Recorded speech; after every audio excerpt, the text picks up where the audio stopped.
Hola, and welcome to this Vipassana video. Today we're going to go more in depth about Vipassana and what it really is. I have found a beautiful quote from Goenka that I'm going to share with you, and we're going to talk a little about the quote. And in that we're going to talk about the relationship between mind and body and how we're using this, how they interconnect, and how we're using this relationship to purify our minds and illuminate ourselves. It's actually really cool, I have to say. We're also talking about the code of discipline, which is something very important to understand, because the code of discipline is not only for when we are at the centers. When we are at the centers, it's very strict, of course, for good reason, for us to practice as pure as we can practice. But it's also important that we are following the code of discipline in daily life, because if we are not living with the code of discipline, then we can simply just not purify our minds. It's as simple as that, really. And we're also going to talk a little about the noble silence. So, my name is Jonathan, this channel is called Be Happy, and I hope that you enjoy, I hope you get something out of it. Let's get started.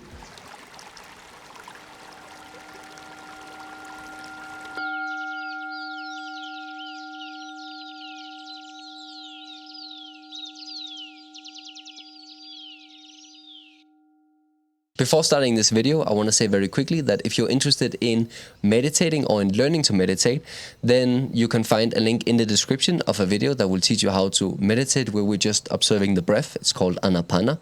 And if you are interested in having me and my fiance as your meditations partners, well, then there's a link to our YouTube channel that we have together that's called Meditate With Us, where we're going out in nature, different places, recording beautiful sounds and recording beautiful pictures, and then we sit down and we meditate, and then you can come and you can meditate with us. It's going to be very enjoyable, and then you have us with you in your practice.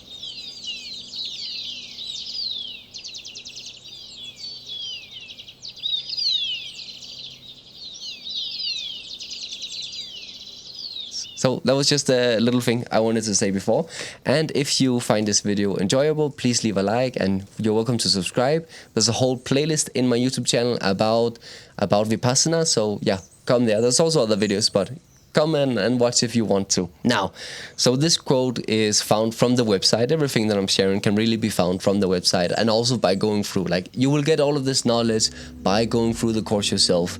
I have also read the book, which is a very good book, but the book literally just repeats what the course is repeating, so it's really not that necessary. Anyway, here's the quote from Goenka, and he's talking about He's describing Vipassana, and it's very beautiful. So here we go. Vipassana is a way of self-transformation through self-observation.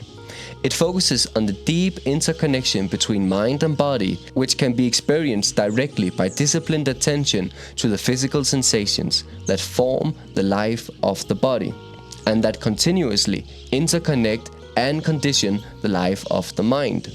It is this observation-based, self-exploratory journey to the common root of mind and body that dissolves mental impurities, resulting in a balanced mind full of love and compassion. The scientific laws that operate one's thoughts, feelings, judgments, and sensations becomes clear. Through direct experience, the nature of how one grows or regresses, how one produces suffering or frees oneself from suffering is understood. Life becomes characterized by increased awareness, non-delusion, self-control, and peace. That's always like a big quote, you know. Like, he says a lot of stuff in it, so I thought we could talk a little about what he's actually saying in this quote.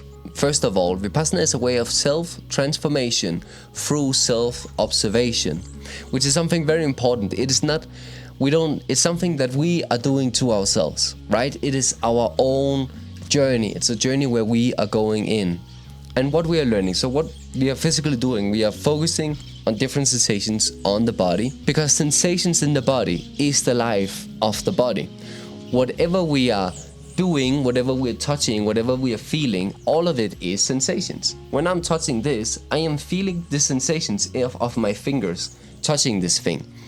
When I am speaking, I am feeling the sensations of speaking. When I'm sitting on this chair that I'm sitting on, it's green. I feel the sensations of sitting on the chair. So the life of the body is sensations. By observing the life of the body, sensations, we are also observing the mind, because the body and mind, they are interconnected. When a feeling is arising in the mind, a feeling always comes with bodily sensations. A feeling always comes with two things. It always comes with, we feel, if we're very observant, we feel that our breath is changing. When we're crying, we're like, like that, the breath is changing.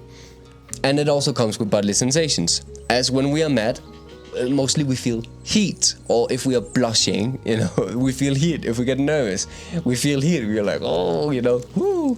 So by observing sensations in the body, we're observing what is arising in the mind.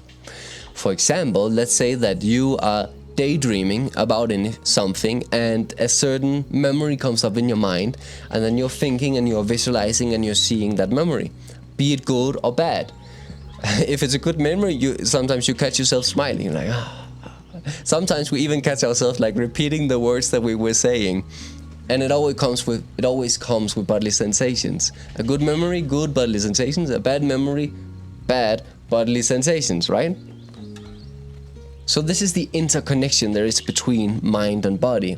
And with this, we are also observing how our mind has been conditioned.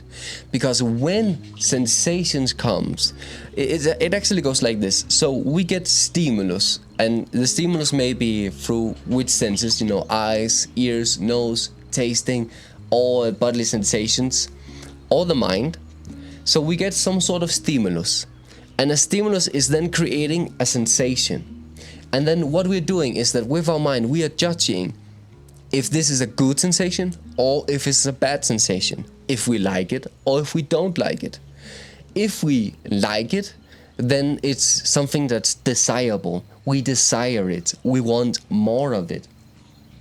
That desiring becomes into craving.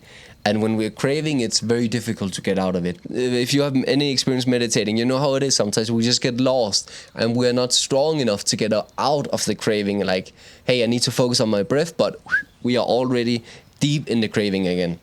If the sensation is a quote-unquote bad sensation, then what we do is that we don't want that sensation, and we start to push it away, and we start to abort that sensation. You have some sort of pain, and you're like, you just want the pain to go away, and it's like, if I could just push away that pain, may it be pain in the heart or pain in the physical body, and then we are aborting.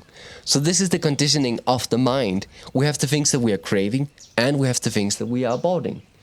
We have the things where we say, as a human being, I can be like this, and this is okay to be as a human being, but this part is not okay to be as a human being. And then, but this part is also, like the shadow, you could say, is also a part of us. And thus we are aborting a part of ourselves. We want to be like this, but then the shadow comes and we are aborting this.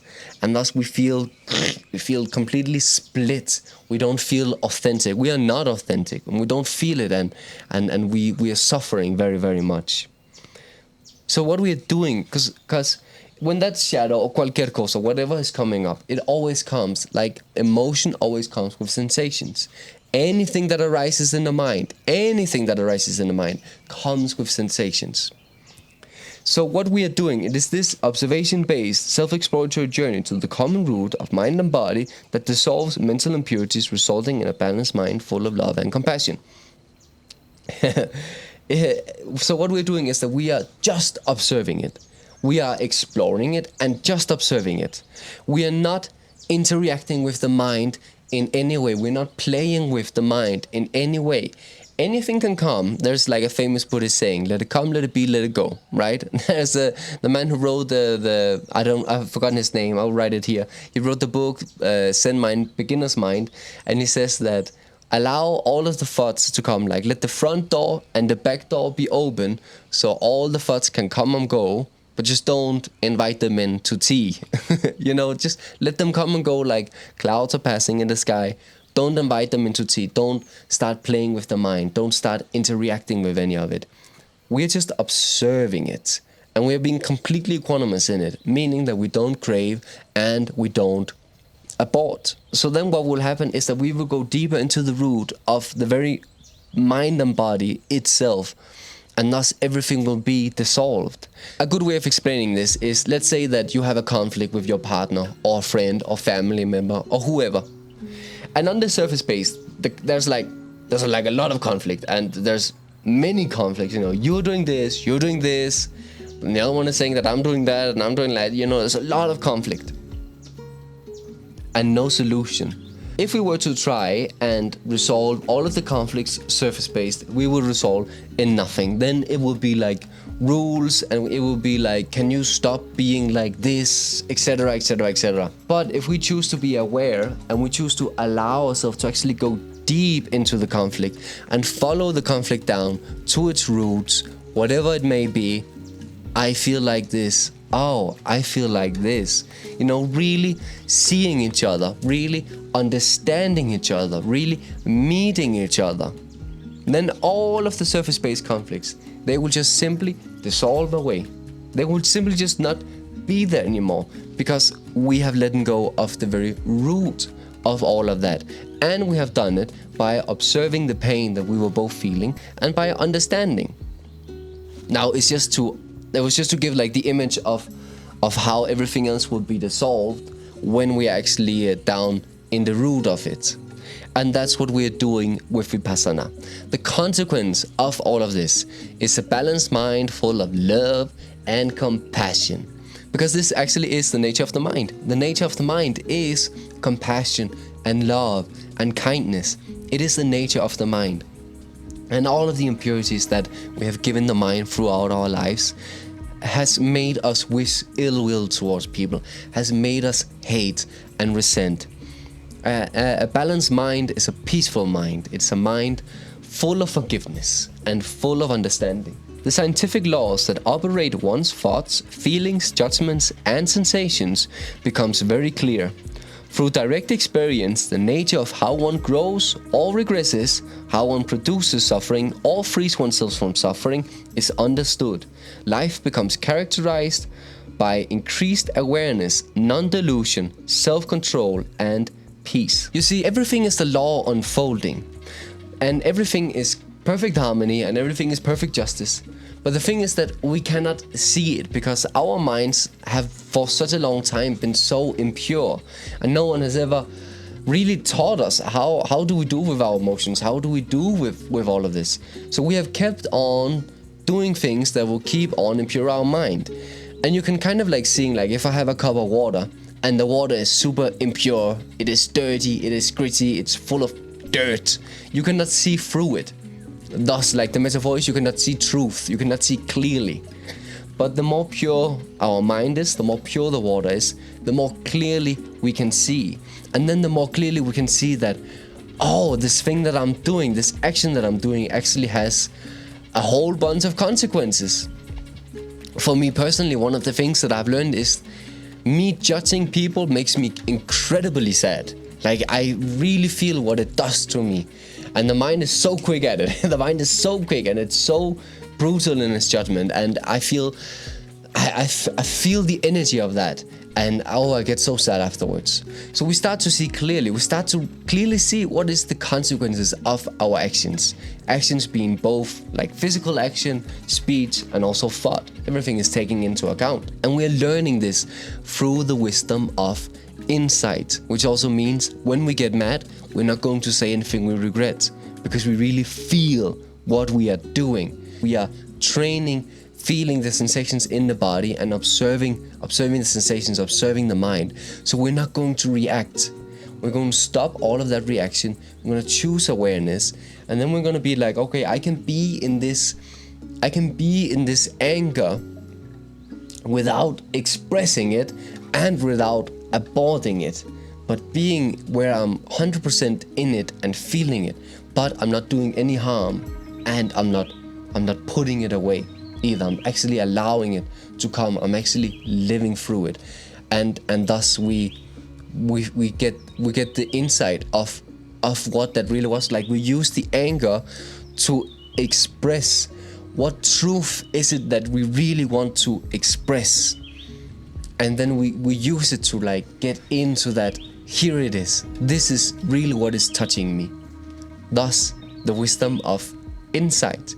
And what we'll find is that our relationships, especially if both are practicing Vipassana, is the relationships will be so much deeper, because we're helping each other to really in this self-exploratory journey, and really we are there for each other in really and like helping cleaning it. It's actually very beautiful. Then life becomes characterized by increased awareness, non-delusion, self-control, and peace, which is beautiful. Because when we are not doing bad stuff, quote unquote, right? We don't have a bad life. There is a quote from the Tao Te Ching that says, "A violent man does not have a natural death." And it's kind of like that, you know. A peaceful man has a peaceful death. A violent man has a violent death. So, the code of discipline. Now we have already gone through the code of discipline in some of the other videos, but here we're going to go more in depth in it, because the code of discipline is something very, very important. It's not only for when we are at the centers, it is actually also for daily life. And it is, we cannot practice Vipassana if we are not practicing the code of discipline. And we'll get into this, you will understand everything when we're done with this. So, the code of discipline has 5 precepts that we have to live by. They go like this: to abstain from killing any being, even mosquitoes, to abstain from stealing, to abstain from any sexual activity, to abstain from telling lies, and to abstain from all intoxicants. Those are the precepts, the 5 precepts when we are at the center.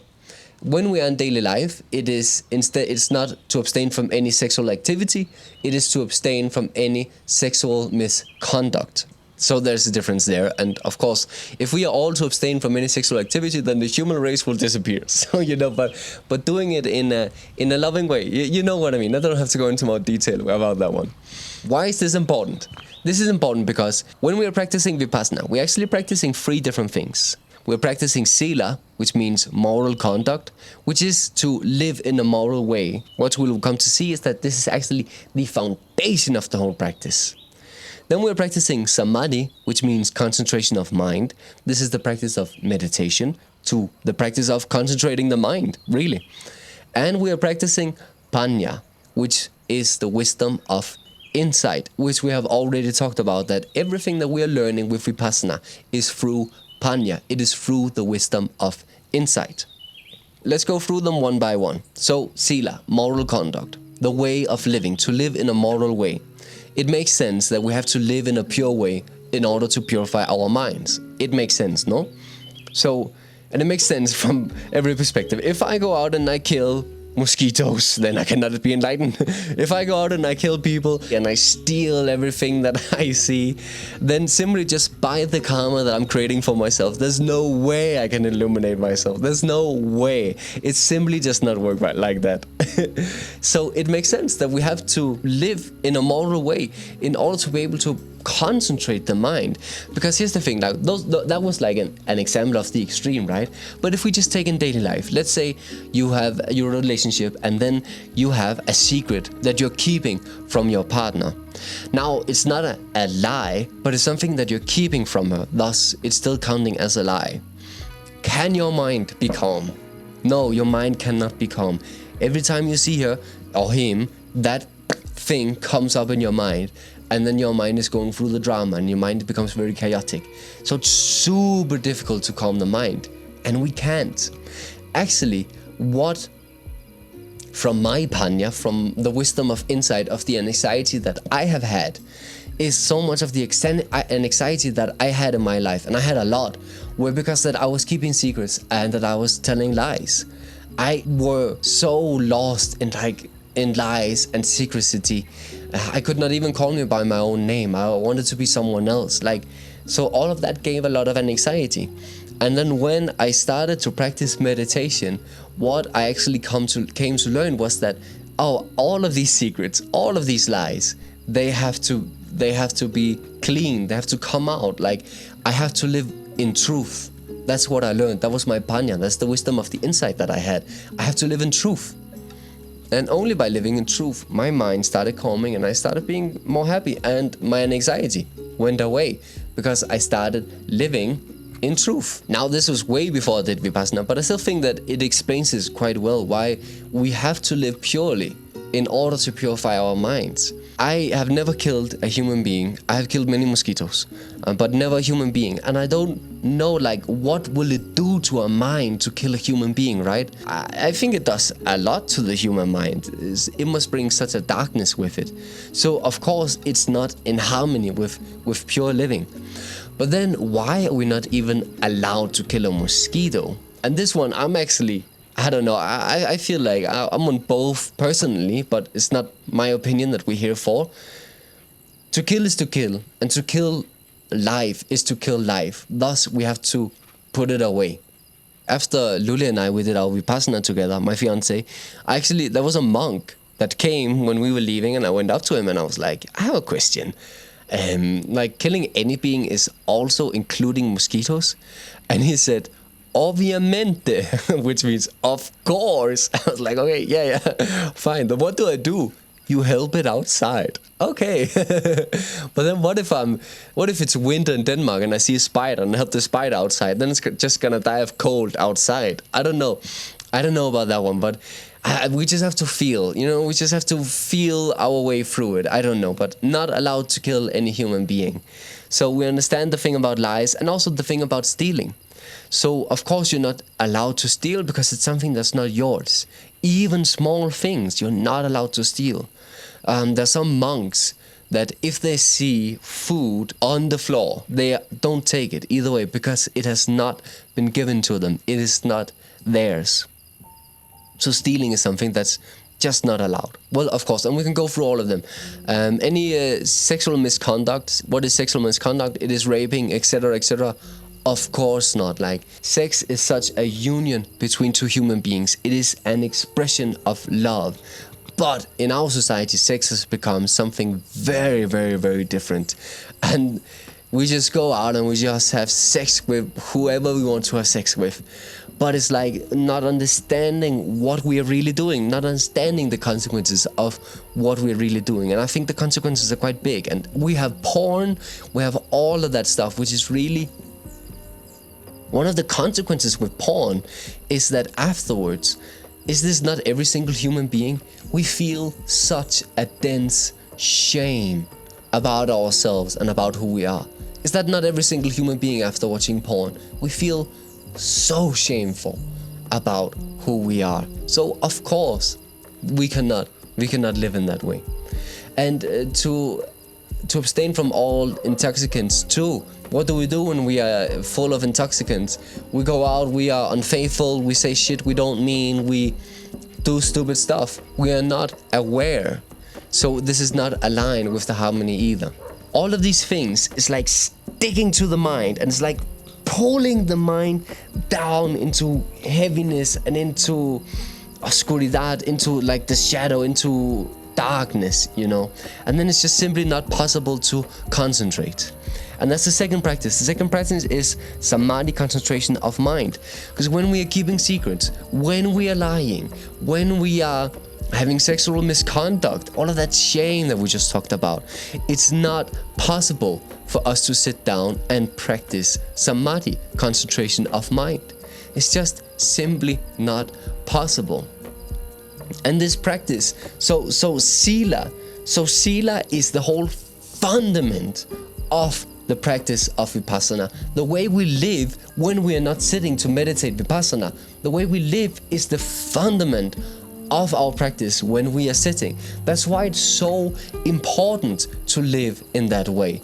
And it's not something that's like one day to the other, then you're there, it's like, I'm gonna live fully by these 5 precepts now, and then I'm gonna do it. I'm never gonna kill a mosquito again. I'm never gonna tell a lie. Of course not. It's a practice, and it really is a deep practice, and it's a beautiful practice. I'm gonna take off the hat because the deeper we are in the practice of our Sīla, the deeper we can go in the practice of our Samādhi.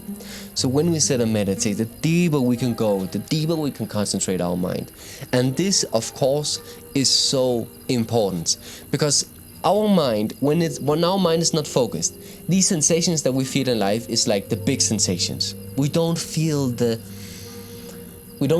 smaller sensations. For example, when we are breathing, it's difficult just to feel the breath going in and out of our nose. But when the mind is concentrated, we can feel the difference in the heat of the breath. We can feel that when we are exhaling and the air is leaving, that the air is a little warmer, more lukewarm than it is when we are breathing in. Like, that's concentration of mind. In the beginning, we feel only huge sensations, big sensations. The more we practice our mind, the more of the smaller sensations we can feel. And that means that the deeper we can go in our mind. So all of the, we had the example about conflicts before, like all of the surface-based conflicts, that if our mind is only surface-based, that's where we are living. We are just living in the surface-based life. But by concentrating the mind, we can go deeper into the sensations. And that's also when we can go deeper in the conflict and actually get to the core of the conflict. And then everything dissolves from there. And then we are free from all of that. This is also how we go into our belief systems, right? The belief system can be, I'm not good enough, etc., this and that, I'm ugly. That's all surface-based. But by concentrating the mind, we can actually go deep into what really is going on here. And then by letting go of the root of that tree, of that wound, then everything dissolves and we live free from that. And that thing is called Paññā, which is the wisdom of insight. So that's how it works. Like, we have to live morally in order to be able to concentrate our mind. The deeper our concentration, the deeper we can go into ourselves, then the deeper the practice of Paññā, the wisdom of insight. Because then we get the insight of why are we expressing ourselves like this. For example, I have a beautiful example about this. So for a very, very long time, I felt super lazy. I felt lazy, I felt lost, I felt life was very difficult. And this is not that long ago, actually. And all of those were like surface-based things. Now, of course, they were deeper, and because I've been practicing for many years, like, of course I was still living in the deeper emotions of it, but those things were like the surface-based things that I'm lazy. And then I would judge myself so much for being lazy. I would be like, Jonathan, you are fucking useless, like, piece of shit, get going, start to making some YouTube videos, etc., etc.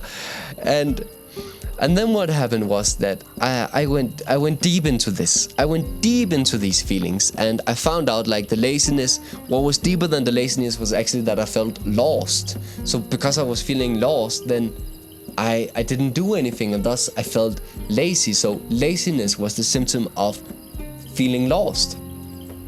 You see, like, already there, but I actually went deeper in it, and I realized that what is happening is that I am still going through deep grief of losing my mom nearly 12 years ago now. I'm still deep in that grief. And that grief of I was not ready to lose her, and having lost her, that not living with her for 12 years felt like I was just drifting away and away and away and away and away. And thus I just felt so lost. And I felt so lazy because I didn't do anything. So you see how the laziness starts to dissolve? Like, it's really not a thing for me anymore, because I'm with the root of it. I'm like down in the grief of it, and still feeling lost. But all of that is like, it's part of the whole soup.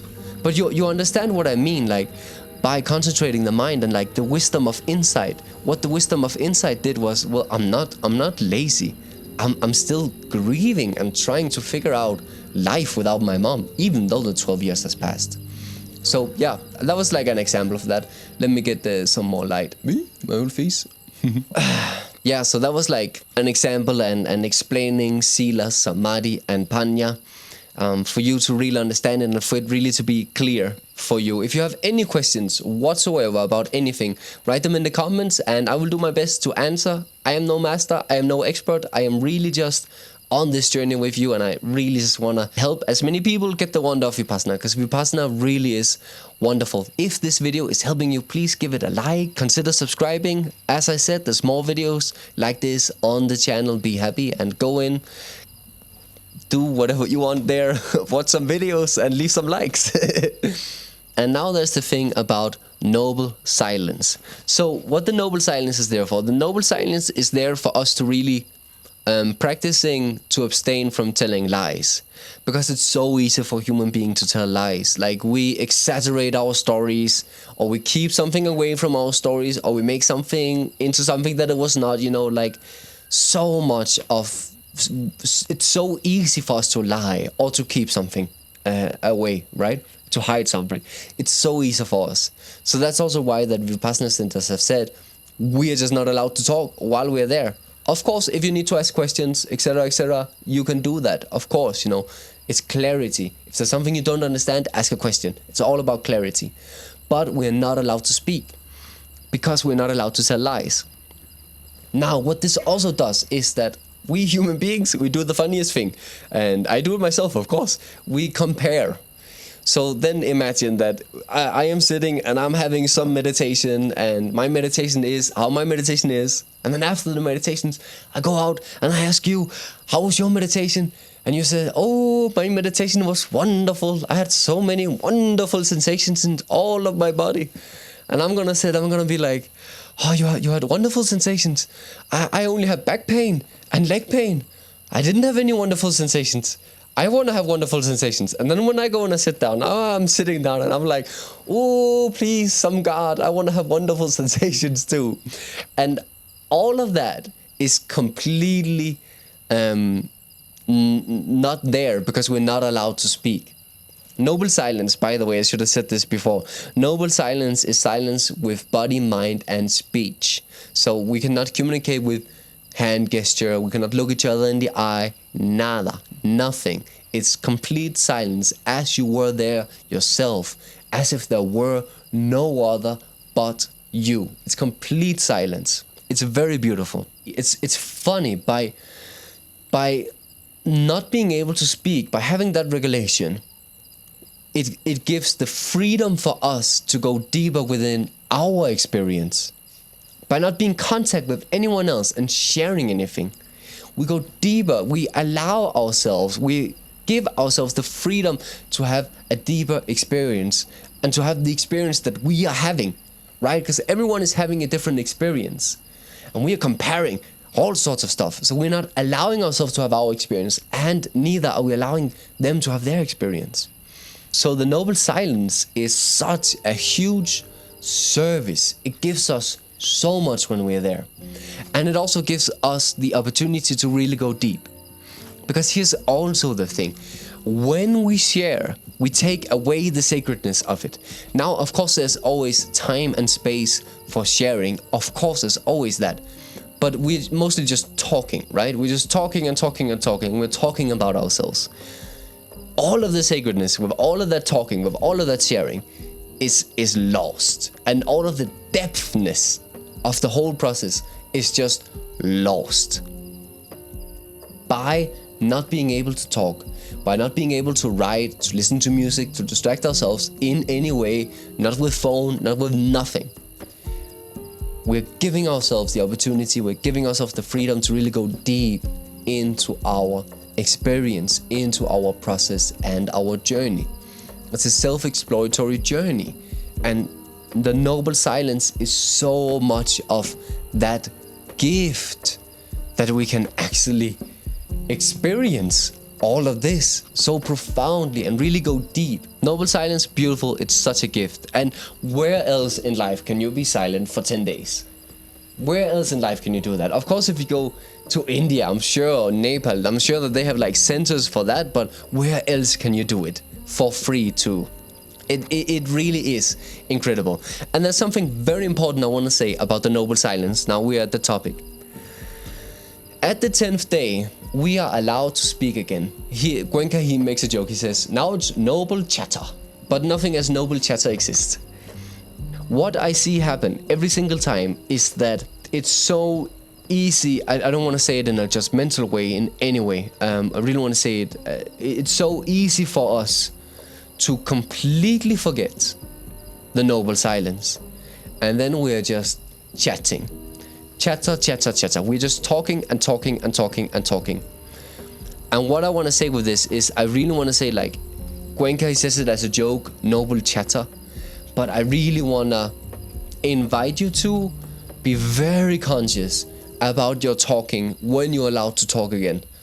It's so easy for us to just talk and talk and talk and talk and talk and talk. And it's so noisy. And I remember, like, at the end of the day, my head was hurting. I was like, silence. I cannot keep on talking and listening to people talking. I need that we are aware of what we're saying.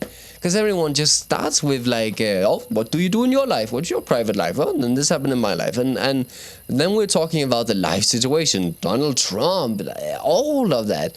And for me, I'm like, can we be more aware of what we are saying and still keeping this beautiful space that we have created for 9 days? I do know that, yeah, of course, like, let's talk, let's share, it's part of it, and let's have fun, tell jokes, all of that is super important. For me, it just becomes too much. And I really want to invite you into being like very more conscious about what you're saying, what you're speaking, and the words that you're saying, to really keep that noble chatter, to really keep that sacredness. The very last thing I want to share with you is that be aware of Vipassana is free. And I know that you know that it's free, but I think that it's very important to know why it's free. Like, what is it really? And here's the thing. Vipassana is free because it's pure. From my perspective, the way that I'm seeing it is that what this really is that this is life, or this is God, or whatever you want to say, the universe, consciousness.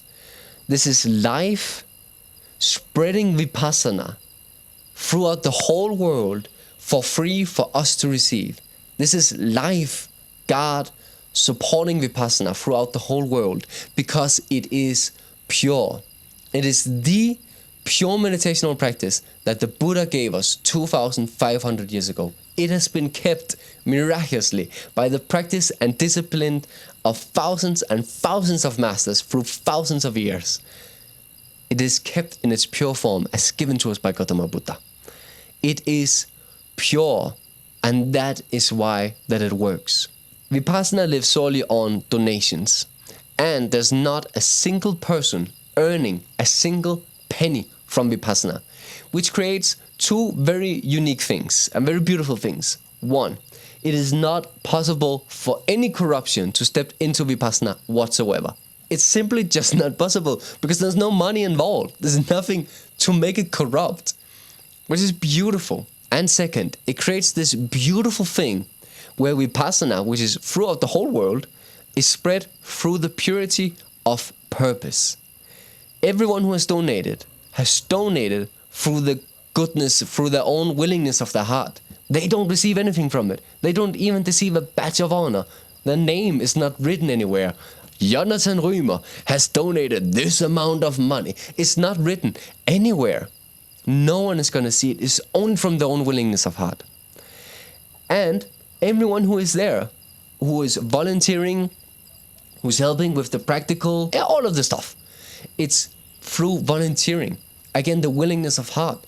No one is earning a single penny. They're just willingly giving their own attention, their own time and energy in order to make all of this work. All of the teachers who are there for 10 days are there to give it out of purity of purpose. Man, it is the most beautiful thing that I can think of, and it really is, for the way that I see it, it really is life, it really is God who is spreading Vipassana throughout the world, because this is the pure thing. So tell me in the comments, are you gonna go and do a Vipassana? When are you gonna do it? Have you already done it? How was your experience? I want to say thank you so much for watching. Have a beautiful Vipassana, have a beautiful day. Bless you, I love you, be happy, and ciao. To come out of the bondages, the shackles, the chains of ignorance, of craving, of aversion, to enjoy real peace, real harmony, real happiness. May all of you enjoy real peace, real harmony, real happiness.